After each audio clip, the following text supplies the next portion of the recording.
Hello my dear students. Now today we are going to study the next question. If one invests rupees 10,000 in a bank at a rate of interest 8% per annum, how long does it take to double the money by compound interest? अब देखिए बच्चों, इसमें क्या दिया है। सबसे पहले तो आपको ये पता चाहिए, सबसे पहले यहाँ पे अमाउंट क्या थी, 10,000 रुपीज उनके पास है। उनका कहना है कि ये जो अमाउंट है इसको डबल करना है, मतलब कुछ दिनों के बाद वो डबल होने वाली है। तो उनका कहना है उसका रेट ऑफ इंटरेस्ट जो है वो है 8%। How long does it take to double the money by compound interest, और कंपाउंड इंटरेस्ट से वो आगे बढ़ता जाएगा। यहाँ पे देखिए उसका जो रेट है वो है 8% पर एनम, ऐसा है। इसका मतलब ये हो रहा कि शुरू में अगर ये 10,000 है तो एक साल के बाद क्या होगा, एक साल के बाद इसके 8% अमाउंट बढ़ेगी। यानी कि इसका 8% क्या आएगा, देखो इसका 8% करके मतलब 8% ऑफ 10,000, ये जो है ये निकालेंगे पहले। तो 8% यानी कि 8/100 ऑफ यानी इंटू, और ये 10,000, यहाँ के 2 जीरो इसके साथ गए यानी कि 800। तो क्या हो गया, यहाँ पे पहले शुरू में कितनी थी अमाउंट, 10,000 थी। उसके बाद नेक्स्ट ईयर में 10,000 में ये 800 यानी कि 8% से और ज्यादा अमाउंट उस पर ऐड हो गए, यानी कि ये 10,000, तो नेक्स्ट ईयर को क्या आएगा 10,800। क्या दिया है, रेट ऑफ इंटरेस्ट इतना है। How long does it take to double the money by compound interest, यानी कि पहले साल वो जो अमाउंट, वो जो प्रिंसिपल अमाउंट जो थी वो इतनी थी, एक साल के बाद इतनी बढ़ गई, उसके और एक साल के बाद यानी एक साल के बाद इतना, 2 साल के बाद इसके। तो यहाँ पे जो 10,800 है उसका अगेन 8% निकालना पड़ेगा। तो इसका अगेन हम क्या निकालेंगे, 8% ऑफ दिस, 8% ऑफ 10,800, ये जो निकालेंगे तो ये 8% जो वैल्यू आएगी वो, और ये 10,800 इसमें वो वैल्यू ऐड करके ये न्यू अमाउंट यहाँ पे आएगी। तो ये फर्स्ट ये था, एक साल के बाद ये आया, 2 साल के बाद ये आया, ऐसे करते करते बढ़ता जाएगा। तो ये पूरी जो सीक्वेंस आ रही वो जीपी रहेगी, यानी 8% हर साल बढ़ता जा रहा, तो जीपी है। तो इसका मतलब आपके पास ए है यानी फर्स्ट टर्म है, आपको आर निकालना है। तो कैसे निकालेंगे, ये रेशो कैसे निकालेंगे, तो ये आगे वाला, ये देखिए नेक्स्ट ईयर का ये, तो ये आगे वाला अपॉन ये पीछे वाला, तो आगे वाला यानी कि 10,800 अपॉन ये पीछे वाला जो है ये 10,000। तो इसके 2 जीरो इसके साथ चले गए, तो यहाँ पे क्या रहेगा, ये 2 जीरो के लिए ये एडजस्ट होगा, तो इसका आएगा ये 1.08, ये 2 जीरो यहाँ पे एडजस्ट हो गए, ये आया सॉरी। तो आर हमें मिल गया, उसका जो रेशो है वो है 1.08, ये रेशो मिल गया। अब देखिए बच्चों 1.08 का रेस टू 5 वैल्यू दिया है और हमारा रेशो ये आया है, यानी कि हम सही तरीके से जा रहे हैं। अब हमें क्या करना है, देखिए how long does it take to double the money, how long, कितने दिन लेंगे वो, कितने साल लगेंगे कि वो जो अमाउंट है वो डबल हो जाएगी। तो डबल यानी कि पहले कितनी थी, 10,000 थी, उसकी डबल यानी कि 20,000। तो 20,000 होने के लिए, 20,000 अमाउंट बनने के लिए कितने साल लगेंगे। तो अगर मैंने कहा कि n इयर्स के बाद, आफ्टर n इयर्स, n साल के बाद, ऐसा अगर मैंने कहा तो आफ्टर n इयर्स, देखो at the time of n year ने, n ईयर के बाद, जैसे हम बोलते हैं 2 साल के बाद, तो हम लेते समय हम T3 लेते हैं, 2 साल के बाद यानी तीसरा साल लगता है तो हम T3 निकालते हैं उसका। अगर हमने कहा 10 साल के बाद तो हम उसका T11, मैंने इसके पहले वाले क्वेश्चंस में बताया आपको कितने साल के बाद, तो वो जो है उसका +1 किया जाता है। 5 साल के बाद तो हम T6 निकालते हैं, यानी 5 साल के बाद यानी 5 पूरे होने के बाद 6th वाला, तो T6। 10 साल के बाद यानी 10 पूरा होने के बाद 11th यानी T11, ऐसा, ठीक है। तो अब यहाँ पे हम n इयर्स के बाद कितने साल लगेंगे, n इयर्स लगेंगे, n। तो n ईयर्स के बाद यानी कि हमें यहाँ पे n लेना पड़ेगा या n+1 लेना पड़ेगा। आफ्टर n ईयर्स मतलब n साल के बाद यानी n+1, जैसे कि 10 साल के बाद एक ऐड किया, वैसे n साल के बाद n+1, हमें ये tn+1 निकालना है। आया समझ में? तो ये n+1 ये निकालना है हमें, n यानी कि n की वैल्यू निकालना है। समझ में आ रहा है आपको? तो n समझो यहाँ पे 10 अगर आ गया तो कितने साल के बाद, तो 10+1 11th ईयर को इतना रहेगा ऐसा। तो 11th ईयर 11वें साल को ये है, यानी कि कितने साल के बाद, तो 10 साल के बाद, ऐसा उसका मीनिंग। तो n+1 जो भी आएगा तो n के बाद यानी n हमें कितने साल के बाद, वही तो पूछा है ना, how long does it take, कितने साल लगेंगे, तो समझो n ईयर्स लगेंगे। तो यहां पे लेते समय हम n+1, ये क्यों लिया समझ में आया क्या आपको? n+1 clear cut. देखिए हम क्या बोल रहे हैं, 5 साल के बाद अमाउंट क्या होगी, 5 साल के बाद, तो लेते समय हम t6 लेते हैं, एक से ऐड करते हैं, उसमें एक ऐड करते हैं 1। वैसे n ईयर्स के बाद कितने रहेंगे, तो हम बोल रहे 20,000 तब आएगा n ईयर्स के बाद। तो n ईयर्स के बाद तो यहाँ पे हम tn तो नहीं लेंगे, हम tn+1 लेंगे, तो n ईयर्स के बाद ये रहेगा ऐसा। ठीक है, अब देखिए इसको, tn+1 is equals to a into r⁻n+1 -1, इसका जो रहता उसमें -1 करते हैं, तो ये +1 -1 कैंसिल हो गया। tn+1 इसका वैल्यू यहां से हम लेंगे 20,000 इज इक्वल टू, ए की वैल्यू क्या है, फर्स्ट 10,000 है, यहाँ पे हम 10,000 लेंगे इंटू r⁻n, तो r क्या है, r तो यहाँ पे है 1.08, r की वैल्यू 1.08 और रेस टू n। तो देखिए ये 10,000 इधर आया, इसको डिवाइड किया तो 2 आएगा, ये 10,000 1 जा, ये 2 जा, यानी 2 रहेगा, इज इक्वल टू, देखिए अब ये 2 इज इक्वल टू यहाँ पे 1.08 रेस टू n आ गया।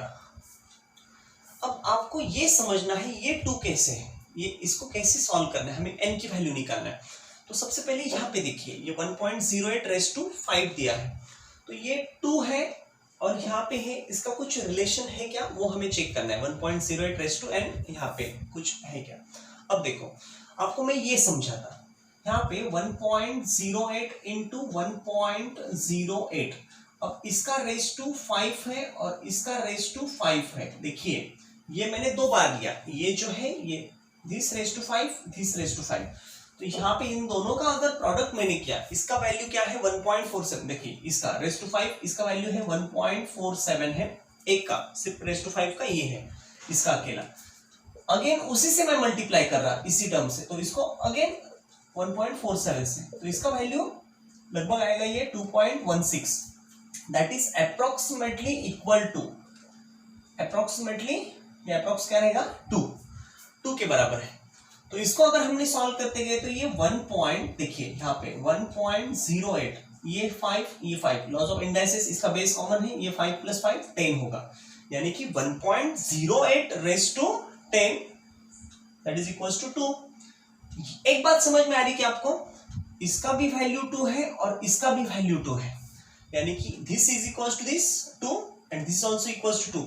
तो अगर ये दोनों इक्वल है तो ये दोनों भी इक्वल आएंगे, उसको हम इक्वेट करेंगे। तो देखिए 1.08 रेस टू ये 10 एज इट इज रखो ये वाला, और यहाँ पे ये 1.08 रेस टू n, देखिए ना ये कैसे आया, क्या आप समझ पा रहे हैं? इसका 2 है, इसका भी वैल्यू 2 है, तो ये दोनों का 2 वैल्यू अगर है तो ये और ये दोनों इक्वल है, तो ये मैंने यहाँ पे लिखा और ये इधर लिखा, दोनों इक्वल है, ये दोनों इक्वेट किए, दोनों का तो बेस कॉमन है, सेम है, तो ये ऊपर के जो है इंडाइसेस वो भी इक्वल आएंगे, तो n इक्वल्स टू क्या आया 10, दैट इज 10 इयर्स। ये तो अप्रोक्सीमेटली है, लेकिन कितने साल लगेंगे, तो 10 साल लगेंगे, और 10 साल में मतलब 10 साल होने के बाद, 10 साल होने के बाद वो 20,000 बनेंगे, 10 साल के बाद, यानी कौन से साल में वो 20,000 रहेगी, कौन से साल में, तो 11th ईयर मतलब 11वें साल में वो 20,000 रहेगी। लेकिन कितने साल के बाद, हम ऐसे पूछते हैं ना, कौन से साल में ऐसा नहीं पूछते हम, कितने साल के बाद, तो हम बोलेंगे 10 साल के बाद, n ईयर्स के बाद, तो n क्या आया 10 है, तो 10 इयर्स आफ्टर 10 इयर्स ये आएगा। आया समझ में? इसको मैं और एक तरीके से आपको समझाता। पहले आपको ये क्लियर हो गया, फर्स्ट उनका 1:10,000 ये फर्स्ट टर्म है, रेट क्या है उसका 8% पर एनम है। तो हमने क्या किया, 8% से हमने ये 10,000, देखो फर्स्ट अमाउंट 10,000 है, उसका 8% निकाला, 8% कितना हो गया 800। तो ये 10,000 है, उसमें 8% ऐड होके अगले साल में, मतलब पहले 10,000 था तो अगले साल में 10,800, फिर से उसका 8% निकालना पड़ेगा। इसका 8% निकाल के इस अमाउंट में वो 8% डाल के अगर यहाँ पे लिखा तो वो तीसरा साल होगा, ये फर्स्ट, ये सेकंड, ये थर्ड ईयर पे ऐसा ऐसा बढ़ता जाएगा हर साल। तो 8% बढ़ता जा रहा कंपाउंड इंटरेस्ट से। तो इसका मतलब ये जो बन गया वो जीपी है, ज्योमेट्रिक प्रोग्रेशन है। अब देखो उसका रेशियो निकालना है, तो ये आगे वाला अपन पीछे वाला हम लेते हैं। तो यहाँ पे ऐसा किया तो 1.08 यानी आर रेशियो मिल गया, उसी को हमने यहाँ पे लिया Tn+1। क्यों लिया आपको अभी मैंने बताया, n+1 यानी आफ्टर n ईयर्स, तो ये n+1 होगा। वो कितना अमाउंट उनको चाहिए उसका डबल, यानी 10,000 का ये 20,000 हो गया, Tn+1। फॉर्मूला यूज किया n+1 a*n+1 इसको सॉल्व किया, ये वैल्यू सब्स्टिट्यूट किए तो यहाँ पे ये 2 आ गया, 1.08 दैट इज इक्वल्स टू 2। अब देखो यहाँ पे क्या किया मैंने, यहाँ से ये उठाया मैंने यहाँ पे रख दिया, तो ये इसका इसी से 2 बार मल्टीप्लाई किया, ये 2 बार, इसको भी 2 बार। ये अगर डबल 2 बार लिया तो ये भी 2 बार लेना पड़ेगा, ये 2 बार लिया, इसका रेज़ टू 10 हो गया, इसका दोनों का प्रोडक्ट 2.16 यानी अप्रोक्सीमेटली 2 आ गया। अब हमें तो यहाँ पे वही चाहिए था, इसका वैल्यू भी 2 है, इसका वैल्यू भी 2 है, ये दोनों अगर सेम है तो ये भी दोनों इक्वल है, वही तो मैंने लिखा दोनों इक्वल, दोनों की बेस इक्वल, तो ये जो इंडाइसेस है वो भी equal, that is n equals to 10 years. इसको मैं और एक तरीके से आपको समझाता, देखिए अब यहाँ पे कंपाउंड इंटरेस्ट से अगर हम जाएंगे तो वैसे भी आपको समझ में आएगा, आपको पता होगा। देखिए आपने कंपाउंड इंटरेस्ट का आपको फॉर्मूला पता होगा, P इंटू, ये एज इट इज रहने दो। देखिए कंपाउंड इंटरेस्ट का आपको पता है ना, यहाँ पे जैसे कि अमाउंट हम जब निकालते हैं तो P इंटू 1+r/100⁻n यानी नंबर ऑफ ईयर्स, हमें तो ये निकालना है नंबर ऑफ ईयर्स। अब यहाँ पे देखिए प्रिंसिपल अमाउंट, ये क्या है 10,000 है, करेक्ट। प्रिंसिपल अमाउंट कौन से अमाउंट में, मतलब कौन सा अमाउंट, शुरू का अमाउंट कौन सा है, तो ये है 10,000, उनके पास पहले कितने थे, इतने थे, इंटू 1+। अब रेट जो है, रेट क्या है, रेट तो 8% दिया है पर एनम, तो ये 8 जो है वो यहाँ पे लेंगे रेट की जगह, अपॉन ये 100 और raise to n as it is रखो। अब देखिए ये 10,000 इंटू यहाँ पे, तो इसको ये 1+ इसका क्या आएगा 0.08 आएगा रेज़ टू n, तो यहाँ पे ये 10,000 इंटू ये 1+0.08 यानी 1.08 रेज़ टू n, ये आ गया अमाउंट। अब देखिए यहाँ पे क्या करना है, ये 10 इंटू 1.08 रेज़ टू n, तो हमें अमाउंट, क्या अमाउंट तो है हमारे पास, लेकिन वो कितने साल के बाद आएगी, तो हमारे पास अमाउंट क्या है 20,000 है, मतलब अमाउंट तो ये हमारे पास ऑलरेडी है 20,000, उनका कहना है कि कितने साल के बाद ये 20,000 आएगा।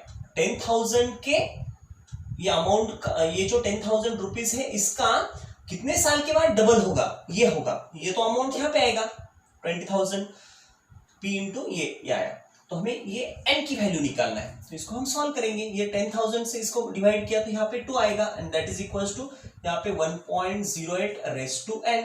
यहाँ से ये कॉमन है, देखिए यहाँ से सेम पार्ट कंटिन्यू करना है, 2 इंटू 1.08 रेज़ टू n वही है। तो जो दिया है ये वाला यहाँ पे लिया, उसको सॉल्व किया, ये दोनों, इसका 2 आया, इसका भी 2 आया, दोनों इक्वल, ये दोनों इक्वल, इसको इक्वेट किया, n निकाला।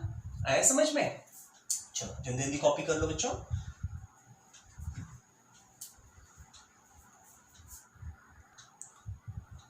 अब देखिए बच्चों, हमें नेक्स्ट कॉन्सेप्ट स्टडी करना है, sum of infinite terms of GP, यानी कि जीपी के इनफाइनाइट टर्म्स की सम। इससे पहले हमने देखा था, देखिए यहाँ पे सम ऑफ एन टर्म्स, क्या आपको पता है, याद है?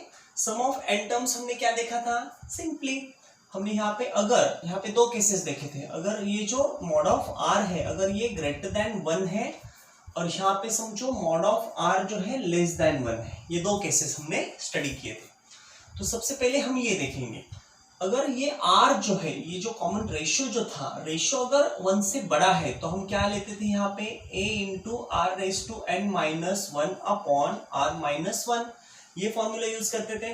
अगर ये r छोटा है 1 से तो हम यहाँ पे sum of n terms that is equals to a into 1 minus r raise to n upon 1 minus r ये लेते थे। अब देखिए दोनों में ये तो आपको फर्क पता है दोनों का। अब ये जो था ये किसके लिए था, सम ऑफ n टर्म्स, मतलब जहां तक हमें पता है, समझो हमें 10 तक पता है, 100 तक पता है, 1000 तक पता है, तो 1000 यानी कि n, अगर हम n इक्वल्स टू 1000 लिया तो n का वैल्यू 1000 यानी 1000 तक, तो हमने 1 से लेकर 1000 तक के पूरे नंबर्स का सम किया, एडिशन किया। तो वो जो सम है वो निकालने के लिए सम ऑफ n टर्म्स के लिए हम यूज करते थे, करेक्ट। अब यहां पे है sum of infinite terms of GP. अब आपको थोड़ा सा लॉजिक यूज करना है कि इनफाइनाइट टर्म्स, जब हमें टर्म्स ही पता नहीं है, इनफाइनाइट टर्म्स है और उनका सम निकालना है तो कैसे करेंगे। बात समझ में आ रही है आपको। अगर सम ऑफ सिर्फ n टर्म्स जितने पता है उनका अगर सम करना है तो ये दो तरीके से जा सकते हैं। अगर वो r का वैल्यू 1 से बड़ा है तो ये यूज करेंगे, r अगर छोटा है तो ये यूज करेंगे।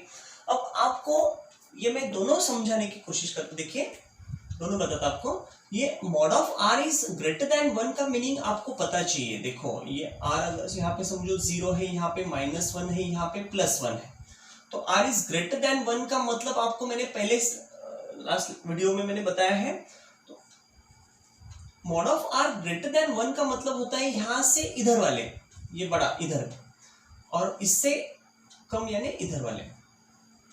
तो ये छोड़ के यहाँ के, ये इतने छोड़ के यहाँ से इधर वाले और वहां से उधर वाले, ये तो ये जो है यहाँ पे 1 2 3 मतलब 1 से बड़ा यानी कि यहाँ के 1.1 1.2 1.3, यहाँ पे 2, इधर 3, यहाँ पे जो आएगा ये -2, यहाँ पे -3, लेकिन ये माइनस वाले जब हम मॉड में डालेंगे तो उनका भी प्लस हो जाएगा। तो इसका मतलब समझ में आ रहा है कि आपको ये मॉड ऑफ आर, मैंने लास्ट वीडियो में ये अच्छे से मतलब बहुत डिटेल में एक्सप्लेन किया है। अब यहाँ पे देखो मैं शॉर्टली बताता, मॉड ऑफ आर अगर 1 से बड़ा है तो इसका मतलब उसके जो वैल्यूज है यहाँ से इधर वाले और यहाँ से इधर वाले, यानी ये 1 छोड़ के, ये छोड़ के यहाँ से 1.1 1.2 यानी 2 3 इधर के पूरे ये वैल्यूज, यहाँ से इधर वाले वैल्यूज, तो ये जब माइनस वाले वैल्यू इसमें डालेंगे तो वो प्लस बनेंगे, यानी कि 1 से बड़े यानी 2 3 4 5 ऐसे वैल्यूज आएंगे। अब देखते हैं, तो ये जो फॉर्मूला है इसको हम इसमें अप्लाई करके देखते हैं क्या आता है। देखो अगर देखिए मैं क्या बता रहा, हमें सम निकालना है, सम। तो सम निकालने के लिए ये छोड़ के, अगर ये जब यूज कर रहे हैं तो हम ये छोड़ के ये वैल्यूज के लिए हम ये स्टडी करेंगे। और ये जो फॉर्मूला है ये r is mod of r is less than 1, इसका मतलब क्या है, लेस देन 1 का मतलब यानी कि ये दोनों के सिर्फ बीच में का ये चलेगा, यानी इतना, ये लेस देन 1 यानी यहां से 1 से लेस, -1 से इधर, इससे ग्रेटर, इससे लेस, यानी ये। तो ये वैल्यूज के लिए ये फॉर्मूला है और ये छोड़ के इधर के वैल्यूज के लिए ये फॉर्मूला है। इतना तो आपको क्लियर हो गया, नंबर लाइन तो सबको पता है। अब देखिए जब मैं इसकी बात कर रहा तो यहाँ पे जब हम ये फॉर्मूला यूज करते थे तो उसमें क्या करते थे हम, n टर्म्स मतलब जितने पता है। अब यहाँ पे इनफाइनाइट तक जा रहे हैं ना ये, तो आगे इनफाइनाइट तक जाएंगे तो उसका सम निकालना है। तो हम यहाँ पे फॉर एग्जांपल ये लेंगे Sn, तो यहाँ पे n के बदले नंबर तो हमें पता नहीं है, तो कितने नंबर से, इनफाइनाइट नंबर्स, तो हम इन्फिनिटी का ये लिखेंगे यानी सम ऑफ इनफाइनाइट नंबर्स। यहाँ पे a फर्स्ट तो पता है, समझो फर्स्ट टर्म तो पता रहेगी, r रेस टू n, तो ये r जो है ये रेशो जो भी रहेगा, रेशो वो रेशो रेस टू n का वैल्यू क्या है, इन्फिनिटी, क्योंकि n तो हमें पता नहीं, 10 है, 1000 है, 10,000 है, जो भी है, लेकिन n जो है यहाँ पे कितने नंबर्स की सम वो तो पता नहीं, तो कितने नंबर्स, इनफाइनाइट नंबर्स, तो इसलिए r रेस टू यहाँ पे जैसे हम n नंबर्स लेते थे, जितना भी नंबर यहाँ पे रहता था वो हम लेते थे यहाँ पे 1000, तो यहाँ पे 1000 लिखते थे, कितने नंबर्स का सम, तो यहाँ पे इनफाइनाइट नंबर है, इसलिए हम यहाँ पे n के बदले इनफाइनाइट ले रहे हैं, -1 और अपॉन में यहाँ पे r-1 है। अब देखो बच्चों, आपको एक बात समझ में आनी चाहिए, ये r∞ है। पहले मैं यहाँ पे आपको एक बात समझाता, ये 1 से ग्रेटर नंबर, एक से ज्यादा, यानी कि यहाँ के नंबर है, ये 2 3 4 5, यानी -1, ये -1 छोड़ के इधर के, ये कोई भी यहाँ पे गया तो इसके मॉड के बाहर निकलेगा तो वो प्लस बनेगा। तो समझो यहाँ पे 2 मैं ले रहा, तो यहाँ पे 2 r के बदले मैंने 2 लिया, तो 2, जैसे कि r के वैल्यूज हम ले रहे हैं ना, ये देख के, तो r∞, तो ये 2 r के बदले 2 लिया, 2∞, तो कौन बताएगा 2∞ क्या आएगा? 2 का पावर इंफिनिटी, यानी 2 का मल्टीप्लीकेशन इंफिनिटी टाइम्स अगर किया तो उसका वैल्यू तो इंफिनिटी आएगा। अगर 2 का हमने 2 बार किया 4 आएगा, 3 बार किया 8 आएगा, 4 बार किया 4 टाइम किया 16 आएगा, उसका 32 आएगा, ऐसा बढ़ता बढ़ता जाएगा। अगर उसको सिर्फ 4-5 बार नहीं, उसको इनफाइनाइट टाइम मल्टीप्लाई, यानी 2∞ अगर किया तो उसका इनफाइनाइट आएगा वैल्यू, यानी कि 2∞ इंफिनिटी है, बहुत लार्ज नंबर, बहुत बड़ा नंबर आएगा। 3 लिया, इसके आगे का 3 लिया, उसका इन्फिनिटी किया, वो भी इन्फिनिटी के पास जाएगा। जो भी हम वैल्यू लेंगे यहाँ के, तो वो सबके वैल्यू ये इन्फिनिटी आएगा, करेक्ट? r∞ यानी इन्फिनिटी आएगा, तो ये इन्फिनिटी -1, तो इन्फिनिटी में से 1 माइनस हो गया, इन्फिनिटी बहुत बड़ा, उसमें से 1 गया, तो वो भी तो इन्फिनिटी रहेगा। 1 जाने से क्या होता है उसको, इतना बड़ा इन्फिनिटी, उसमें से 1 गया तो इन्फिनिटी रहेगा। समझ में आ रहा? जैसे कि यहाँ से हमारा जो सन है, सूरज है, वो कहां तक है, कितने किलोमीटर है, तो बहुत ज्यादा किलोमीटर है।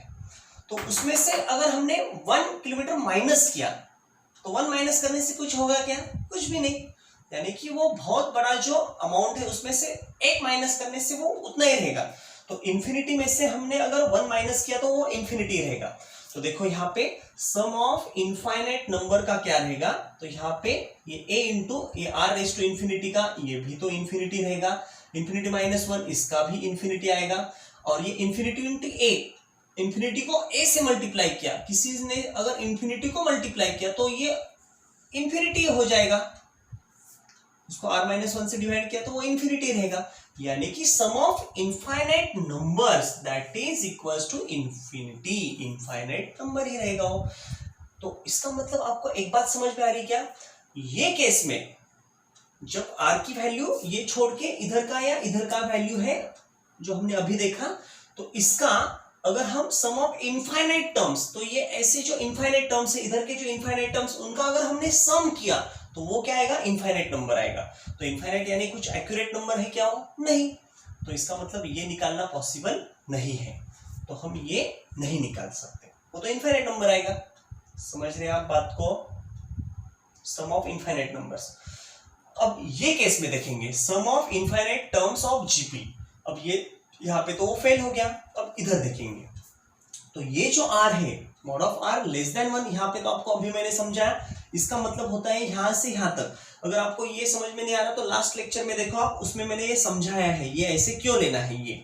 तो इस यहाँ पे इतना ही देखिए, मॉड ऑफ r <1, इसका मतलब होता है ये, और इधर के छोड़ के इधर के ये वैल्यूज, तो ये कहां से कहां तक है? -1 और +1, इससे कम, सॉरी इससे ज्यादा और इससे कम, तो इसके बीच में के पूरे जो वैल्यूज है, ये वैल्यूज <1 है, यानी यहाँ पे बैठते हैं इसमें। तो यहाँ के जो वैल्यूज रहेंगे वो क्या है? वो तो फ्रैक्शन रहेंगे। देखो ना, 1 से लेस यानी -0.9, -0.8, -0.5, यहाँ पे 0, यहाँ पे 0.1, 0.2, 0.3, ऐसे मतलब ये पूरे फ्रैक्शन में रहेंगे, करेक्ट? तो समझो यहाँ पे ये r जो है r, तो ये r यानी कि यहाँ से जो हम r ले रहे वो क्या आएगा? फ्रैक्शन। तो ये जो r है, समझो हमने r का वैल्यू 0.1 लिया, आप बात को समझ रहे हैं ना? यहाँ का जो r था वो 1 से ग्रेटर यानी 2, 3, 4 ऐसा ले रहे थे हम r। अब यहाँ का जो r रहेगा, ये कॉमन रेशियो जो रहेगा वो क्या रहेगा? ये n जो है, सॉरी ये r जो है वो क्या है? कॉमन रेशियो जो है वो फ्रैक्शन में आएगा, 1 और -1 के बीच में का ये आएगा। तो इसका रेस टू, अब देखो समझो यहाँ पे 0.1/2 है। अब देखो इसको 0.1/2, तो इसका क्या आएगा? 0.01 आएगा। अगर प्रोडक्ट किया तो 0.1 × 0.1 ये आएगा। अगर मैंने यहाँ पे 0.1 का क्यूब किया तो इसका क्या आएगा 0.001। अगर मैंने इसका 0.1⁵ किया तो इसका क्या आएगा 0.00001। एक बात आपको समझ में आ रही कि यहाँ पे वो क्या है, जैसे मैं यहाँ पे उसका जो इंडेक्स है वो बढ़ाते जा रहा, यानी कि यहाँ पे 2 इंडेक्स था, ये 0.01 हो गया, जब 3 आया क्यूब लिया तो यहाँ पे 001 आया, रेज़ टू 5 लिया तो 00001 आया। यानी कि जैसे जैसे मैं यहाँ पे इंडेक्स जो है वो बढ़ाते जा रहा, इंडेक्स बढ़ता जा रहा, वैसे वैसे ये जो नंबर है वो 0 के करीब जा रहा। देखो ना ये 0.0001 यानी 0 के नजदीक नजदीक जा रहा। अगर मैंने यहाँ पे 0.1⁻∞ किया तो ये नंबर कहाँ जाएगा, सॉरी 0.1⁻∞ तक, मतलब मैंने और बढ़ाते गया मैं यहाँ पे, तो वैसे वो 0.000000 बढ़ता जाएगा, यानी कि वो किसके करीब जाएगा 0 के करीब।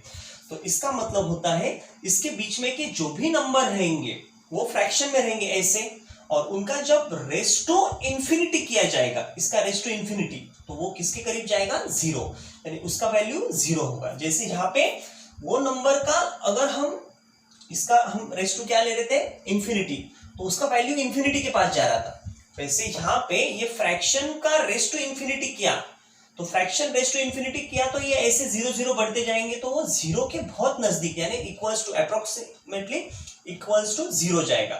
तो यहाँ पे आपको एक बात समझना है, यहाँ पे ये जो r रेज़ टू n है, तो r जो है ये फ्रैक्शन में रहेगा, तो फ्रैक्शन रेज़ टू, इस केस में मैं बता रहा, ये फ्रैक्शन यानी कि r रेज़ टू इंफिनिटी, इसका वैल्यू क्या रहेगा 0, बहुत ही नजदीक रहेगा 0 के। तो ये जो 0 आ रहा, देखिए 0 जो आ रहा यहाँ पे ये Sn, तो ये Sn इज इक्वल टू, यहाँ पे देखो ये a फर्स्ट टर्म है, यहाँ पे 1 minus r raise to n, तो r रेज़ टू इंफिनिटी, तो इसका वैल्यू तो क्या आ रहा 0।